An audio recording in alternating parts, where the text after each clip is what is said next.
Isa na namang umaga sa ating lahat, no? May challenge tayo ngayon. Ang ating challenge ngayon, tanong, kakasa ka ba sa grade 5? No? 5 question o 5 katanungan para sa atin, no? Ang ating aralin ngayon ay tungkol sa hikasi, Heograpiya Kasaysayan ng Pilipinas. Question 1. Sino ang kauna-unahang Pangulo ng Republika ng Pilipinas? Sino ang kauna-unahang Pangulo ng Republika ng Pilipinas? Question 2. Ilan taon sinakop ang Pilipinas ng mga Espanyol?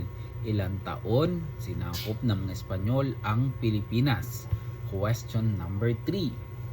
Sino naman ang kauna-unahang babaeng Pangulo ng Republika ng Pilipinas? Sino naman ang kauna-unahang babaeng Pangulo ng Republika ng Pilipinas?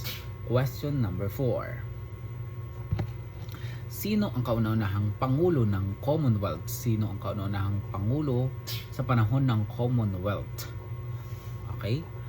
Question number 5. Ito na. Ano ang ibig sabihin ng KKK, no, na itinatag nila Andres Bonifacio? No? Ano ang ibig sabihin ng KKK na itinatag nila Andres Bonifacio? Kakasa ka ba sa grade 5? 5 tanong, 5 sagot, kailangan nating sagutan. Thank you.